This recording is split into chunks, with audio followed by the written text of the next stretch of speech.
All right. Hey, everyone. We're doing Pilates again today. This is actually our last class for the summer session. But there is an advanced class tomorrow, same time.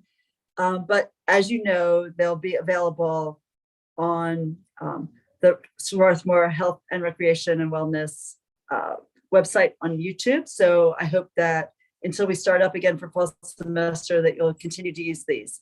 I thought for today we would go ahead and do a little bit of work with a small ball. So if you have an exercise ball or a child's ball, that would work well. If you don't have one, Francis, do you have one? Yes. Okay, good. You can do these exercises without the ball, but I want to give you the option since it adds some instability and balance work, which is really good for our core. In any case, let's get started. So I'm going to go over to my mat, and so can you. All right, so we're starting sitting first, and then you'll lay down on your back. We're going to take the ball underneath your sacrum to release the back by doing some flexion and extension here. So laying on down, knees bent. Go ahead and elevate the hips like you're doing a shoulder bridge. And you take your ball right under your sacrum, which is the big triangular bone near the base of the spine, and just rest on it. If you feel like you need to adjust that position, move forward or back, just be sure it's centered. And so I'll lift my arm so maybe you can see it here on the screen. And this first exercise we're doing is called the pelvic clock. So this is great for releasing tension in the hips in particular and your spine in general. We're thinking about a big circle drawn on your body. So take your hands to the base of the sternum, index fingers there. This would be number 12 on the clock face. And if you've thought about either your pubic bone or your tailbone being 6 on the clock face, that would give you sort of the orientation of the clock. Your left waist would be 3, your right waist would be 9. So first we're moving the spine from 12 to 6.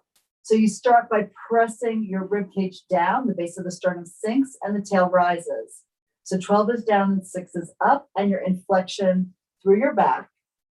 And now from here, we'll lower 6 down and 12 lifts. So the ribs are going to lift and expand. You feel a little extension through your whole spine here. And then we're going to pull the waist down as you push down through your ribs and the base of the sternum. The tail naturally will lift. And then we're rocking into the arched back as 6, the tailbone lowers down and the chest rises. So go ahead and as you do this, let's add a little bit of mobility through the arms to mobilize your scapula on your back. So as we tuck and press the rib cage down, roll a little bit to the inner arm so that the scapula slide away from your spine. And that gives you place for the rib cage to drop. And then let's roll to the outer arm slightly and push down through the top of the shoulders as you lower the tailbone, lifting the rib cage, expanding it, and the blades pull together to give you a little bit more mobility to lift and open the front ribs. And then we roll to the inner arm to lower the upper back down, the tail rises, and you feel the abdominal wall contraction, the back stretches, and then as you roll to the outer arm and push down through the top of the shoulders, you feel the blades pull together, the heart rises, and the tail sinks. And now you feel the abdominals lengthen, you feel even the skin stretch here on your abs. We'll do one more set. So we exhale to move into flexion and roll to the inner arms. And we inhale to roll to the outer arms, press the top of the shoulders down, sink the tail, and let the waistline and the base of the ribcage open and lift. That's good. Hopefully that felt good for your body. Just go in a range that works for you.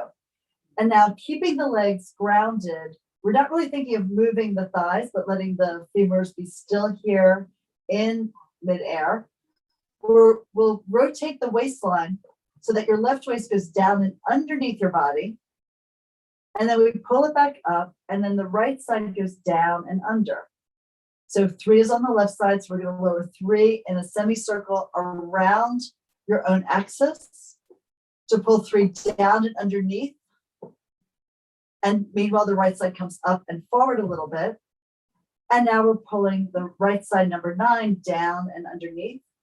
So what's really happening here is you think about your torso like a barrel or a can, you're spinning it around its own axis. And if you do that without it being like a side bending movement, but really a real rotational movement, you'll end up feeling that the pelvic girdle rolls around your femur head so that you get this nice feeling of release at the hip. So I know in Pilates, often what we do, we think about more frequently keeping the pelvis still and moving the legs. Here we're doing the opposite. We're keeping the femurs and the femur heads quiet and still, and then moving the torso so that the pelvic girdle rotates around the top of the leg bones. And of course, like any other exercise that I've done with you, only go to the range of motion that feels right for your body. Don't force it, but accept it. So if you start small, very likely the body will want to move into a larger movement here. We'll finish up with the 9th circling down and underneath you, and come back to center.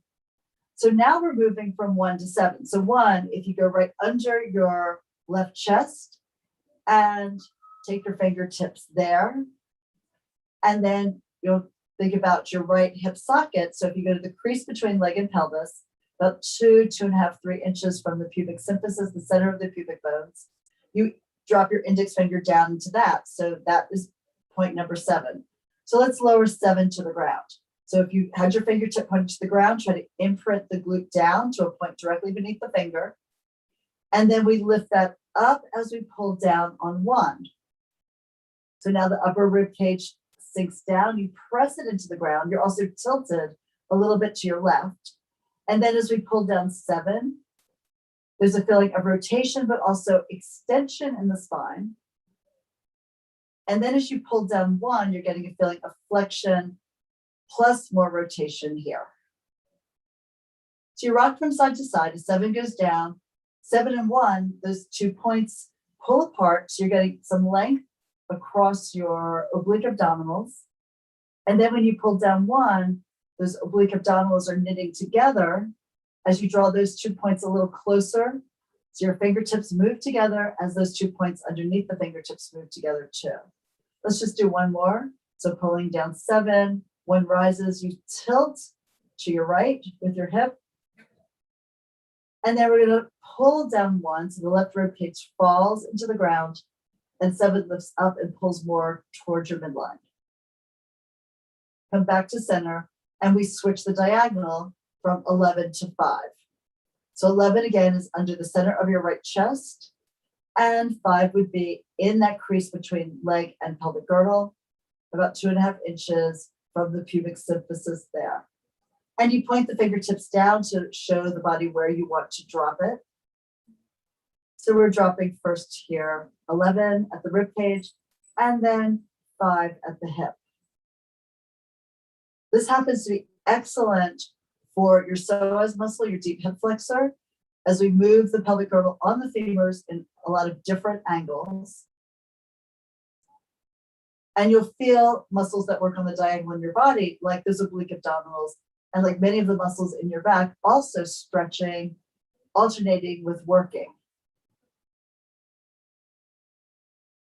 And one of the things you want to notice here is if the body is pretty balanced. So is the line that you did from 1 to 7 approximately the same feeling as the line you're doing here from 11 to 5?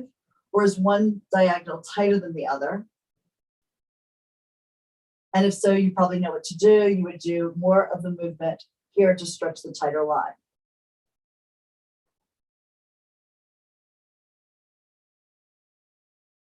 And it is quite normal, though not ideal, for the 2 sides of the body to be different. We work differently on our right and our left. Think about being right-handed or left-handed, or having a lead foot and a stabilizing foot or leg. We'll just do one more here, imprinting down 11 as if there was a number 11 printed on your mat and you squash it with your rib cage. And then think of the same thing for 5. If there was an illuminated number on your mat, you'd be sinking down onto it with your glute, picking up 11 when you did so. So now come back to center, and your body should already be feeling more relaxed. We have one more set to go. So you're taking your left hand to the base of the left rib cage here, And your right hand goes to the right hip bone crest, the little bony point you feel on the pelvic girdle on the right side. And now let's drop down through the hip bone crest first on the right. And then we're pulling down on the rib cage on the left. Remember, allow the shoulder blades to move so you've got some mobility here in the upper part of your back. So we're rocking here from number 2 at the left rib cage to number 8 at the right hip bone crest. Again, this is a diagonal stretch across your abdominal wall and across your back. It just is a more acute angle than the one we did earlier from 1 to 7. It really helps to remember the clock face and where the numbers are, and then either imprint them onto the front of your body or imprint them onto the mat beneath you. So you can work consistently through those 2 points to get the stretch we're looking for here. Notice how the legs stay stable. There might be a slight shift in weight, but you're not really swinging the knees from side to side. The knees stay pointed to the ceiling. You probably also feel as you're moving your torso, how you're getting some action, some muscle stretch and work into your neck muscles too. Let's come back to center.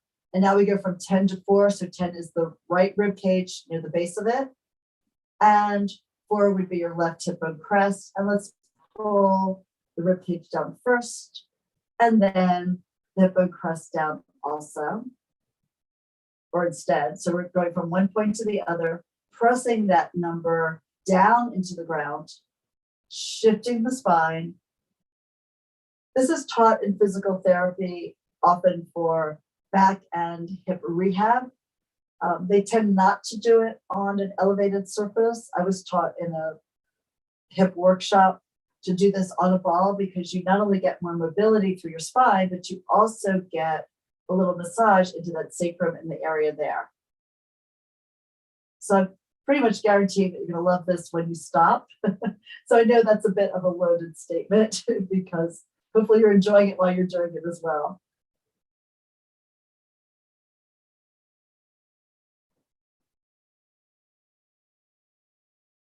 And just one more. And again, maybe notice how this differed from the opposite diagonal of 2 to 8.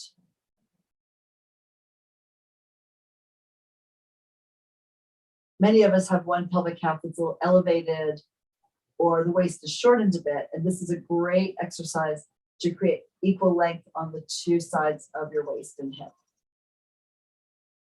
All right, so now we're just going to circle around the whole clock face here. So think of rolling the arms in slightly to press down through 12, move to 1, to 2, to 3, your left waist, to 4, to 5, the left hip joint, to 6, the tailbone, to 7, the right hip, 8 to 9, the right waist, 10, the right lower rib cage, 11 towards the top, and 12 back to center again. So let's roll around here. In my mind, I think of this as something that a belly dancer might do for practice. And we're just going to ripple around the circle here that you've drawn in your mind on the front of your body and you've drawn in your mind on the mat under your torso. Let's go for one more, circling from 12 through 3, through 6, through 9, and back to 12. Of course, hitting all the numbers and spaces in between. And now we reverse, going from 12 down and around the curve to 9, down and around the curve to 6, coming up and around the curve to 3, and then up and around the curve back to where we started at 12. And do that again. So let your body ooze around the circle here. It's helpful for me to think of my whole body being a large balloon filled with smaller water balloons. And they're just kind of rolling into each other and shifting inside the torso here. So everything is very fluid and provides a lot of sloshing and movement that feels good in your body as you do the circles. All right, now we're finished. So we can lift your hips up again, bridge up using your glutes, take the ball aside, and now go ahead and roll the spine down. And maybe then even bring your knees together, feet apart a little bit, and just feel how your back is relaxed and released. You should feel like you dropped a little bit into the ground. And if you stretch your legs forward, you might feel that your thighs can rotate more externally, that you have more release and openness in your hips. So good. So now let's pull one knee into your chest and rock forward and up, come up to sitting. And we are going to use the ball again here underneath your back, sort of at the base of the shoulder blade tips and a little between them.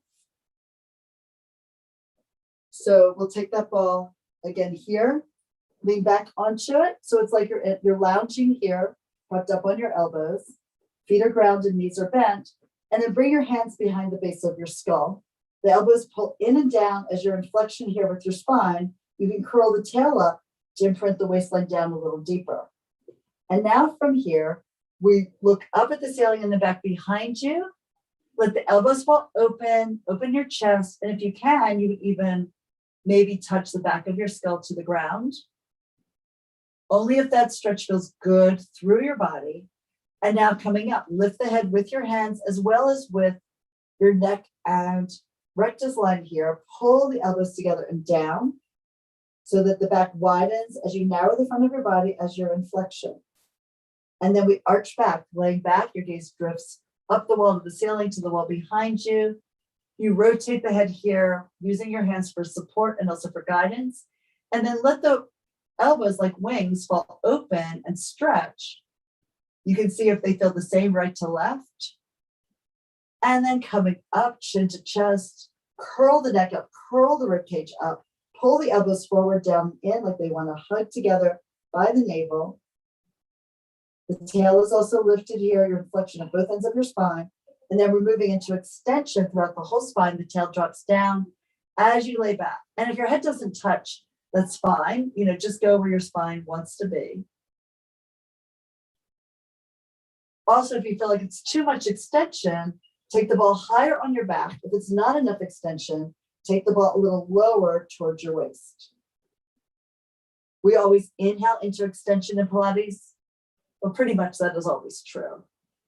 And then exhale into flexion. So we're doing the same here. Inhale to arch back. And exhale. We're going to engage the muscles we just stretched as you press the waist down, lift the tail and the head towards each other. Now we take this back again, and now we're adding alternating knee folds. So as you come up, you pick up your right knee, your gaze looks right down your midline, over your navel, over the tail, elbows pulled together. And then as you lower the legs slowly, you're moving your spine to the ground. The foot should land when you're in your most extreme extension.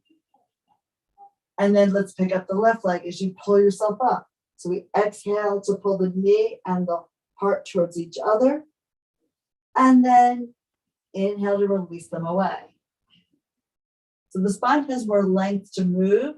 The foot has a shorter distance to travel. So as we pick up the right leg, the leg is moving a little slower than the spine does. It's going to end up at the top, at the end of that breath, and then inhale. Again, slow down the leg movement, continuously move through your spine to go back into extension, and the foot is grounded, put weight in it. And here we come up for the left leg again. Pull yourself up. Feel how you're working your abdominal wall here, but then you also get to alternate with stretching it. Now next we come up and we add a twist. So as you come up, picking up the right leg, you're going to pull your armpit towards that inner knee, getting a twist here, very reminiscent of the 5th exercise in the abdominal series that we do in all of the mat work. And then let's come up again, pulling the left leg up and twisting to the left with the armpit. So notice that your rib cage is twisted.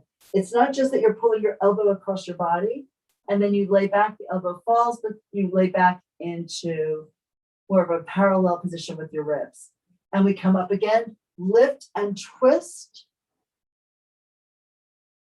Good job. And then release it back. Moving slowly and consistently like this gives you that slow burn. You feel the muscles working here. We're not overdoing it. We're just being consistent with the movement. Twisting here to the left and lower it down again. That's great. And then let's just come up to center. You can bring your arms forward, roll up to a sitting position. How are those abs feeling? Good? And your back should feel really nice and relaxed, loose, and yet strong all at the same time. So where we're going from here now is we're going to take that ball again under the sacrum and do some work in your legs. And some of this will come from the advanced mat, some will come from some of the equipment exercises. Some you already know from the mat that we've done here. So again, you're laying down the midline of your mat, you pick up your hips and you slide the ball right underneath your sacrum. This is going to give you a ton of core work because, of course, you're not on a stable surface. If you wanted something that was more stable to make it a little easier, you could do these same exercises on a yoga block or a stack of books, or you could just do them on the ground, which would work also if you didn't have a ball. Or you could place a roller across under your hips too. So we start with your frog position. The heels are glued together. The feet are apart in a narrow V, like about a pizza slice there, an imaginary one between your feet. And you pull the knees in over your shoulders. So here we stretch the legs up and out. This is footwork. You lengthen the legs and then you frog in. Now you want to be sure that the angle that you take the legs to is high enough that your back feels secure, but it's low enough that your abs are working. You don't want to take them so low that the back arches, because then you'll get into trouble, right? So don't do what I just demoed there. And my body stopped before I knew it would be a problem. But you reach up and out, squeeze the inner back line of the legs together, and then pull it back in. Notice that it's not very stable, right? Can you feel that little quivering in your torso as you try to figure out where your balance should be? This will help you ensure that your legs are moving along your medial sagittal plane, your midline here, and then drag it back in. As you warm up, you might be able to take the legs a little lower. If your body starts to tire, bring your legs higher. It's about what you feel, not what anyone else sees, right? Now we bring the knees together, parallel legs, press them lightly into each other, soft point with your feet as if you're hugging a tennis ball under each arch, and then we stretch the legs up and out. You keep the feet in a point, you keep the ankles in a point as you pull the knees in over your torso, and you press the legs away again. And exhale, pull it back. Now, if you would like more challenge for this, you could take your elbows off the ground and just lightly hold on with your fingertips. And see how that diminishes your stability. So you've got to find more of your core connection internally. You lengthen out and pull it back. Another option would be to have your elbows bent and your fingers pointing up to the ceiling. I'm not sure. I think this one might be harder, at least for me right now. Could be different for you.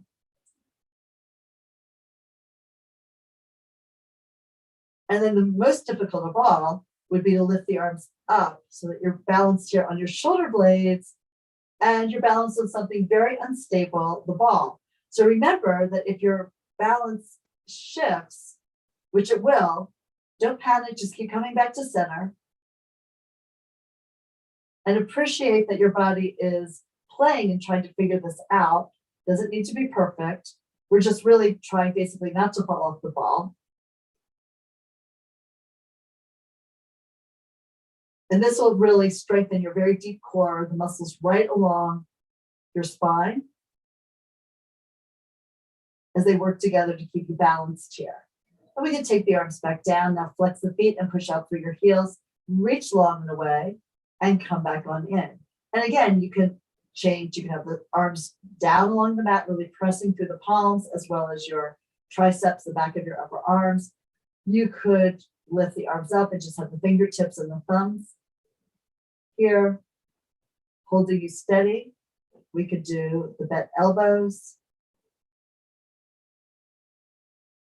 And you could even take the arms up and let the shoulder blades sink down beneath you while you do this pumping with your legs, balancing on the ball. And of course, if you're not on the ball, if you're on the mat or if you're on a yoga block or a book, it's going to be easier. Just giving you some fun things to practice when I'm not with you for the rest of the month. All right, so here we go. Take the legs up to the ceiling. Inhale to point the feet, exhale to flex. And we want to think roll through the feet. So reach forward with the balls of the feet like you're a woman in high-heeled shoes, and then, or a guy in high-heeled shoes. So then point the feet, and then curl the toes back and reach up through your heels. As you point the feet, roll heel ball toes. The foot gets narrow. Just don't overpoint. You don't want to cramp. And then, but think of the foot spreading and widening as you flex here at the ankle. So reach again.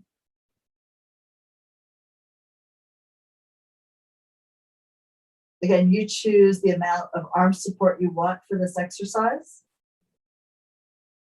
And also the angle at which the legs are placed.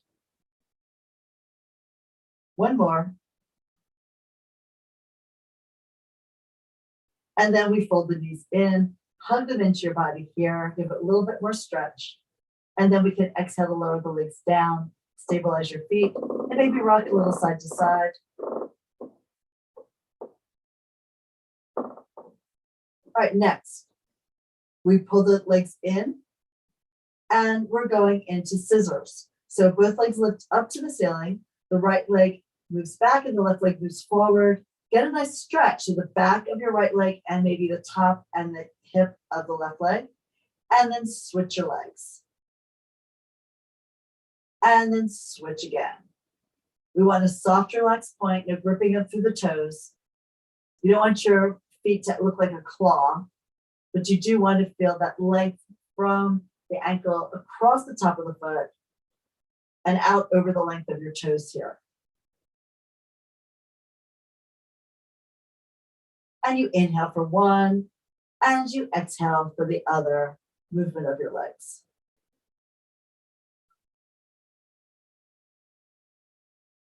Let's bring the left leg up, leave it there, and bring the right one up to meet it. And now externally rotate your legs.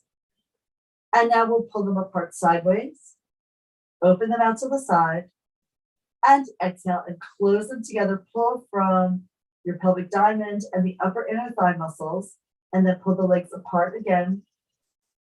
Reach from one wall to the other, and exhale, close the legs here. And do that again to open. Exhale and close. One more like that. Just like gravity, help you feel the stretch that works for you. Don't overdo it. And now one leg at a time. Now this is going to be more of a challenge on the ball. So go slowly and take the right leg out to the side. Hold the left leg up in the air and then exhale, drag that right leg back up next to the left one. Leave the right leg vertical and pull the left leg out to the side. And exhale and pull that on back. I know you feel that work in your obliques again, yeah? So here we go, right leg out. It's a little externally rotated. You can rotate it more the further it goes out. And then pull it back up and it moves more towards a vertical position in a neutral position on the joint. And then take it out, rotate it more as it goes out to the side and down. And then pull yourself back here. Do one more set. If you have less connection to the mat, the distance will be shorter, most likely. That's fine. You're trading a little bit of stretch for a lot of core. And then the right leg is up. Let's take the left leg sideways. Exhale to bring it on up. And now we move into your bicycle. So we'll take the right leg forward, pull the left leg in. Try to slide your foot along the mat. While the other one reaches out, pull that one into your chest. Soft point through your feet. Reach long. And definitely try to get the connection to the ground. And also try to really extend the one leg as it comes back over your body, over your chest, over your shoulder, back by your ear. You're working for increasing the range of movement that you have for both your joints and your muscles benefit. And then let's reverse and back pedal when you're ready. So you scoot one leg forward along the mat, then you pick it up and just keep breathing here. That's generally good advice, right? Sometimes we forget when we learn something new and we hold our breath. It doesn't matter whether it's Pilates or astrophysics. Not that I've learned much of that, or really any of it. And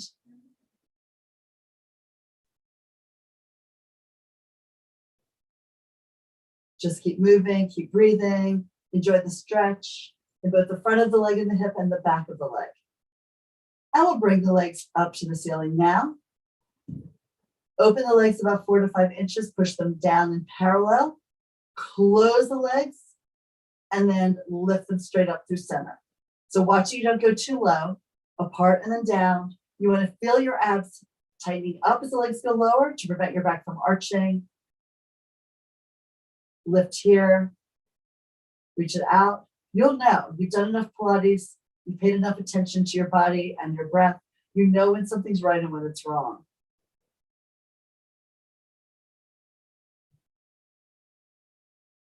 And lift to pull it upright. And then reverse, legs together to go down through center, draw an arc in the air, open, lift, and you're drawing 2 arcs. Try to keep the legs mirror images of each other, close them together. Here we're really honing your skills for proprioception, so your body really understands where different parts of it are in space throughout the movement.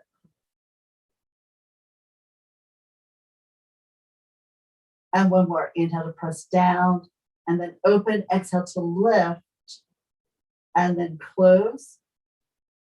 And here we'll take the legs into turnout, take them out on a slight diagonal, and we clap the legs together and apart, open and close. 8 little taps here. Exhale, 5, 6, 7, 8. Now we crisscross, go over and under, 3, 4. Exhale, 5, 6, 7, and 8. Tap again, 2, 3, 4. Exhale, 5, 6, 7, 8. Crisscross, 1, 2, 3, 4. Exhale, 5, 6, 7, 8. Do that again, and think about, do you really want your legs at that angle? Do you want to lift them or lower them? What's better for you? And then crisscross again. Legs drawing little semicircles around each other. And we bring the legs together and frog down. This next exercise is called leg circles frog. This comes from the Cadillac work on the Pilates equipment. So we push the legs up and out on a high diagonal, soft point. Pull the legs out wide around and down. Only lower them to where your body can support this without arching the spine. Close the heels together, the legs reach long, and then you drag them in, frogging in. And now you frog up to the ceiling, and we open wide to circle out, around, and down. The legs, again, mirror images. Pull them together at your center line, and then drag them in towards your tailbone. Push the feet up to the sky. Straighten the legs if you can. Open wide. Circle around. Rotating the legs on the socket. Pull the heels together. Frog in. Let's reverse. So you go out low. Open out wide, and that would be a relative term, right? What is your low? What is right for you? Touch the heels together, frog down, and then push out and away, stretch, open to circle, lift, circle come to the top, and now frog down again. Push it out, press, circle, draw the legs up to the ceiling, connect the heels. We'll do one last one here.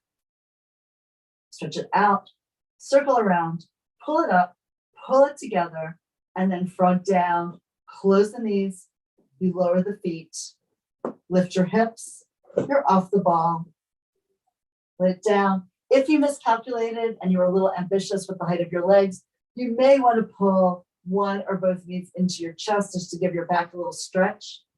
And even if you didn't miscalculate, it still feels amazing. So let's do that. All right, we're going to come into the ab series now using the ball. I know we've been doing a lot of core, but still. So we're going to hold the ball to show you here. So it's between my palms and the fingertips wrap around the curve of the ball, and I'm going to hold it right by my sternum. So you'll do the same as you roll back into your upper ab curl. Hold it here, pull your knees into your chest, and we shoot the right leg forward. And then as it comes in, the left leg goes forward too. This is a little bit more work in your upper abs than doing it with your hands to the shins that we would do in the regular mat work, because you don't get that close chain to your legs. The close chain is closer in and higher up in your body. So we're just reach and breathe. Let's do one more set.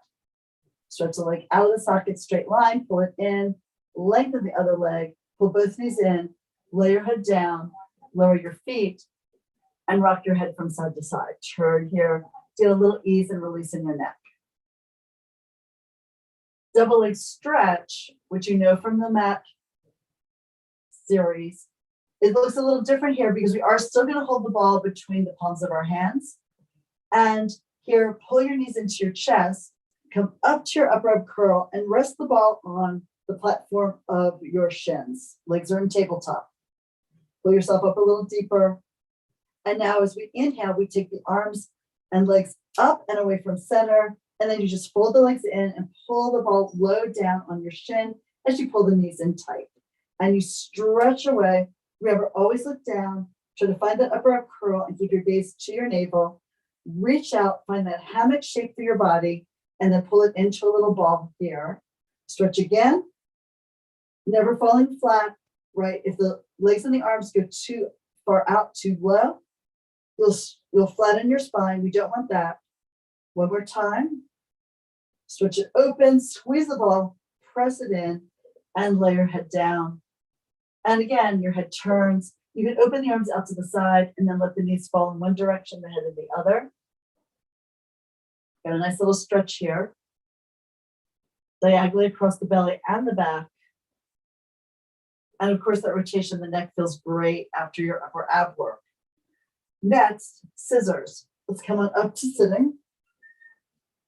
And we'll start to extend the ball forward between the hands. Roll back to your best upper ab curl. Your toes can come up. You're grounded through your heels. And then when you're in the upper ab curl, let's pull one knee in, then the other. Lift the legs up to the ceiling. Now you're going to kick the right leg into the ball twice, and then switch and bring the left leg to the ball twice. So you kick and kick, move the ball slightly sideways, kick and kick. Now look at your abs. Don't look up at your shin. Don't look up at the ball. But notice you're trying not to move the ball into the leg. You're trying to bring the leg to the ball. Sometimes that changes if you lose your focus. But this will encourage you to get a little more stretch in the back of your leg. Come back to center. Let's just take the ball under the base of the skull and the neck, and then turn your head side to side here.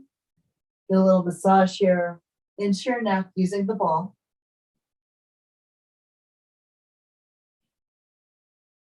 We're next moving to the double leg lower lift.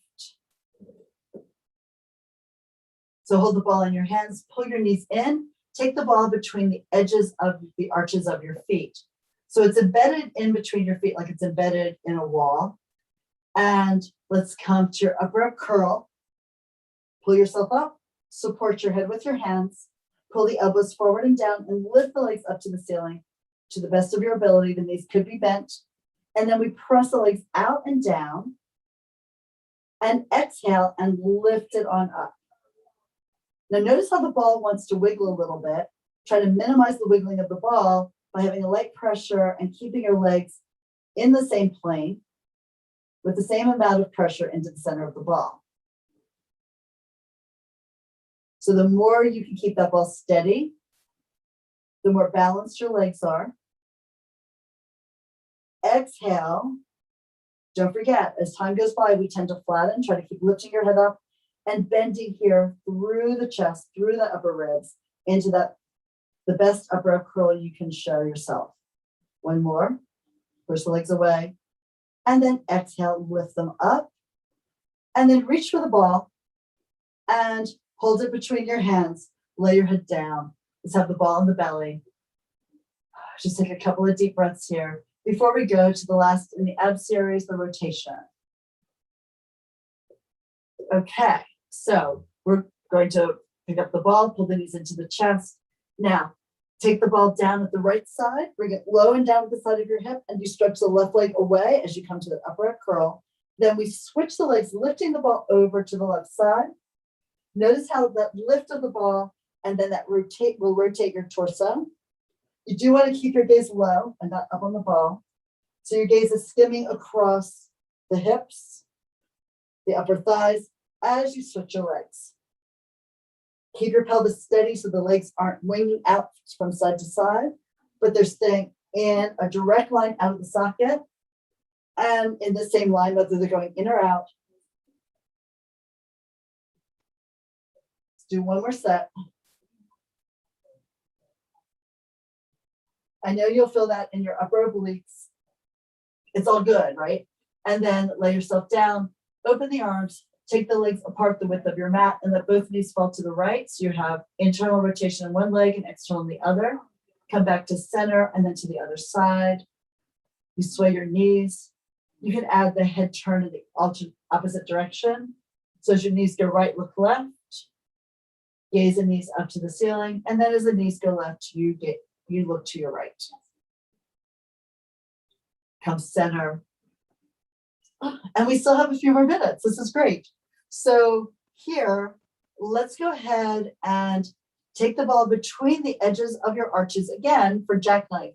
So using the ball is wonderful for this exercise because it ensures that you're really keeping the right and left side of your body working equally. So you come up and place the ball between your arches, or you could have pulled your legs in and taken the ball to your feet that way. And then we're going to roll down. I needed to come forward anyway, so I don't smack the equipment behind me. So be sure you have room for your jackknife. And we pull the knees in, you lift the legs up to the ceiling.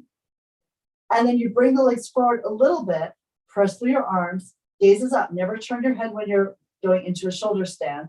We're going to bring the legs up and over, and then lift the feet up towards the sky. You can lower the legs down.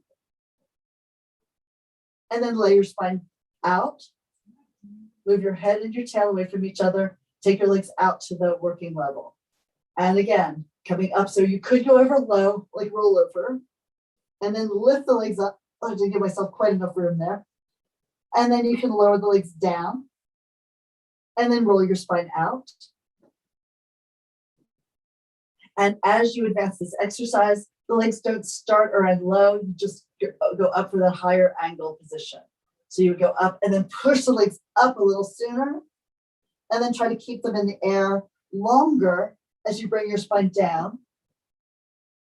And press the legs out and away.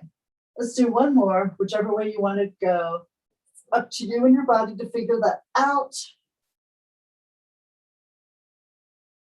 You know, you want to be challenged, but you don't want to be exhausted. And then fold the knee in, grab the ball. We're going to end just with some roll-ups. So come up to sitting. This is more difficult than your regular roll-up with your feet on the ground. You place the ball down by your feet, and you'll take one heel on top of the ball and then cross the other ankle over the lower one. Sit upright and maybe even slide your hands forward. Take a deep forward fold here. Stretch out your back. And then you can keep the arms forward. You could even use a TheraBand around your feet to roll back. Come all the way down. Stretch the arms up and even behind you. Lift to come up again. Exhale. Squeeze the legs together. Try to press down into the ball. It is harder. If you were having trouble in this exercise keeping your feet grounded when you lift, this is going to be an additional challenge. Even if you weren't having trouble, it's an additional challenge. Take it down. And let's do one more here. Look up. We need it to bend our spine a little bit more. Dive forward, stretch it out. And then back down again. Anyway, I wanted to do another session with a prop that most people have or can easily get. Like, I think this little ball that I'm using here at the studio I purchased at the grocery store or at my local drugstore in the toy department. So it is nothing special, but you can also order small balls that are inflatable that you can then deflate for travel and inflate when you get where you're going. Just online, just look for like small exercise balls for adults. Inflatable. Be sure you put in inflatable into your search engine. There is a company called Slow-Mo that does really nice quality ones, and there's a lot of different variations online. But like I said, a toy ball like this works really well. We come on down and we circle